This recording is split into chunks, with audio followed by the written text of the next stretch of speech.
La première chose que je vais faire, c'est que je vais juste faire un petit tour là sur. Je vais essayer de voir aussi ce que je montre, ça peut être bien. T'arrives à l'afficher ou pas? Voilà. Donc là, je fais juste un petit tour de l'application qui s'appelle Android Wear, donc qui est directement reliée ici à la montre. Tu fais attention, c'est un peu flou. Ouais, je sais, c'est un peu flou. Simplement pour vous montrer que par exemple, pour changer de cadran, je vais le faire depuis le téléphone et ça va ensuite directement changer sur la montre. Donc par exemple, je peux mettre un affichage ici digital. Ouais. Ça va le faire directement sur la montre. Donc moi, j'ai utilisé celui-là qui est assez chouette, qui a un cadran assez chouette. Tu veux qu'on voit mieux? Ouais, non mais en fait c'est juste que c'est peut-être trop près. Là, ça sera mieux. C'est mieux? Ouais. Ouais, bon. Attends, mais ton écran est peut-être sale. Salut David, on met ça. Ouais. Attends. Je change.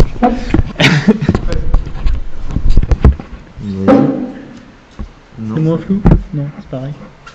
Bon. Bon, vous voyez. Ouais. Non, simplement pour faire un tour ici un peu de Android Wear. Ah oui, je sais ce que je peux faire, peut-être. C'est baisser un peu la luminosité pour que vous voyez mieux, je sais pas. On va dire que c'est bon. Mais en fait, c'est... Donc, ce que vous pouvez faire, c'est que là, vous avez pas mal toutes les commandes vocales qui sont listées. Et vous pouvez choisir quelle commande vocale déclenche quelle application. Donc ça c'est assez intéressant. Donc par exemple pour, je sais pas, faire du vélo, je vais avoir la possibilité de choisir entre l'application qui est installée sur mon device, soit Mes Parcours, soit Runkeeper. Donc lorsque je vais demander à la montre, je vais lui dire OK Google, je sais plus quelle est la commande, démarrer un parcours à vélo, je crois, quelque chose comme ça. Ça va directement me lancer sur le téléphone l'application que j'aurais choisie ici. Donc ce qui est intéressant par exemple, c'est que si vous voulez créer, si vous avez une application de prise de notes, vous pouvez ici, donc là c'est un des trucs que j'ai fait, définir que cette application de prise de notes, ça doit passer par votre application. L'utilisateur définit je veux Keep ou je veux l'application que vous aurez potentiellement développée. Et puis quand vous allez dire OK Google note ou prendre une note, vous allez pouvoir dicter la note sur la montre et ensuite ça va être retransmis vers votre application. Et ça marche également si c'est simplement une application Android Wear, donc qui est uniquement sur la montre, ou si c'est une application qui est sur la montre et sur le téléphone en même temps. En fait, toutes les données vont arriver sur la montre et ensuite c'est le développeur qui va décider ce qu'il en fait. Est-ce que les données vont rester sur la montre ou est-ce qu'on va transférer la note en question vers l'application téléphone pour l'enregistrer à cet endroit-là. Donc, je pourrais vous montrer ce que ça donne pour créer une note. Et là, donc, il y a toutes les commandes vocales. Certaines sont désactivées aussi par pays, ça dépend. Donc on a affiché les alarmes, affiché mon nombre de pas, agenda, aller courir, créer une note, définir une alarme, écouter de la musique, faire de l'exercice, faire du vélo, itinéraire, lancer le chronomètre, régler le minuteur. Ça c'est tout. Et il y a aussi appeler un taxi, mais il n'y a pas d'application en France qui fonctionne là-dessus. Donc ça, ce qui se passe, c'est que cette application Android Wear, vous la lancez sur votre téléphone. Et au premier lancement de la montre Android Wear, vous allez devoir appairer en Bluetooth le téléphone et la montre. Une fois que c'est fait, toutes les données sont un petit peu stockées sur le téléphone et à chaque fois que vous allez reconnecter la montre, vous allez récupérer vos paramètres. Et donc dans les paramètres avancés, pour essayer de répondre à l'histoire des notifications, il y a pas mal de choses qu'on peut faire. Notamment on peut désactiver une option qui s'appelle écran actif en permanence, qui va permettre d'éteindre la montre. Là, l'écran il est actif en permanence, c'est-à-dire on affiche toujours l'heure, mais on peut aussi désactiver cette option pour essayer de sauvegarder de la batterie, et donc l'écran va s'éteindre pour sauvegarder de la batterie. On a aussi donc le incliné pour activer l'écran,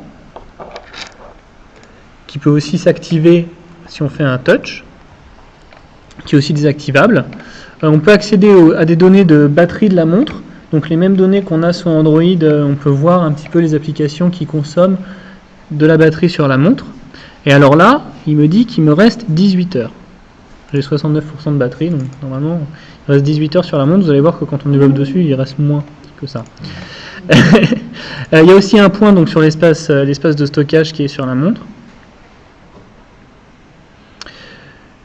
Et pour récupérer ces informations-là, il y a vraiment une communication Bluetooth qui est établie. Donc là, ça devrait aller puisqu'il me reste 2,5 Go de dispo. Il y a aussi donc tout ce qui est plein d'options, l'aperçu des cartes, et donc couper le son du téléphone connecté. Donc ça peut être intéressant. Par exemple, si vous voulez recevoir vos appels uniquement si vous voulez être prévenu de la réception d'un appel sur la montre, vous pouvez activer cette option. Moi, j'active, donc du coup, j'ai pas besoin de mettre de mode silencieux ou autre. Dès que ma montre est connectée, ma montre va vibrer et mon téléphone ne va plus sonner. Donc ça, c'est pratique. Et ça, c'est également valable pour les notifications qui ne vibrent pas. Donc, pour les notifications qui ne font pas de son, mais qui vibrent uniquement. C'est-à-dire qu'on va avoir un seul device qui va vibrer. On ne va pas avoir le téléphone dans la poche qui va vibrer, plus la montre qui va vibrer. À partir du moment où la montre est connectée, on va avoir uniquement la montre qui va vibrer. Et chose intéressante du coup, c'est qu'on a un petit panneau qui descend ici, qui nous permet directement de changer les modes,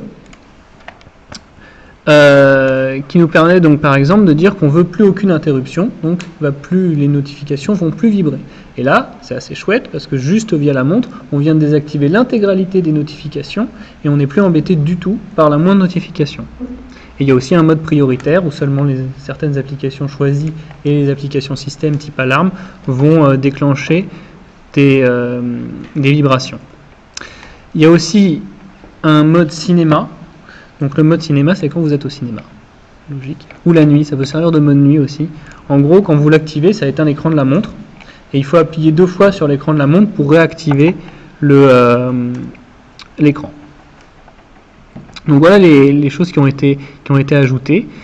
Et il y a aussi également un panneau paramètres qui ne fonctionne pas toujours très bien, mais qui vous permet de régler un petit peu l'équivalent de ce qu'on a sur le téléphone,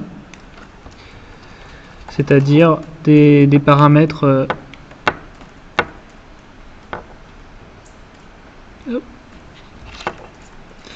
pour régler la luminosité. On peut connecter son casque Bluetooth. Je crois que vous voyez pas trop ce qu'il y a écrit, mais je vous le lis du coup.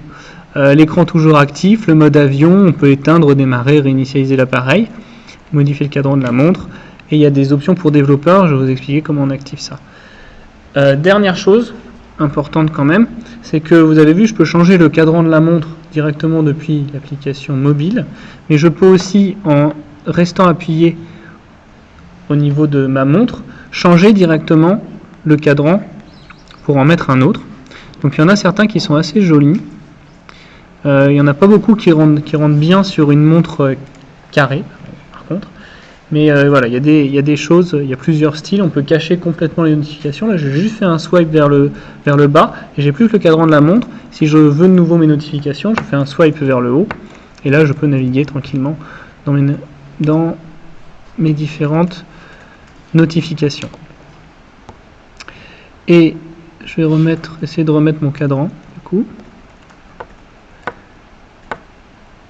qui est, si je me souviens, c'est celui-ci.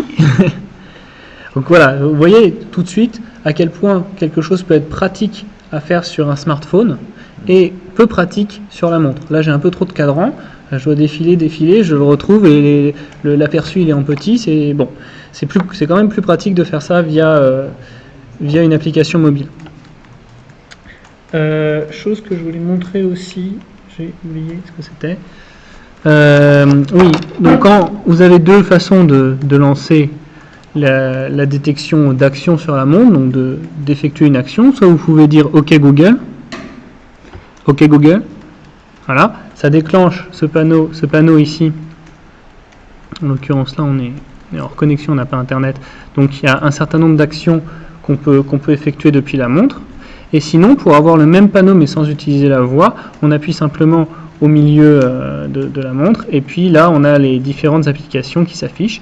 Donc par exemple, je peux cliquer sur afficher mon nombre de pas,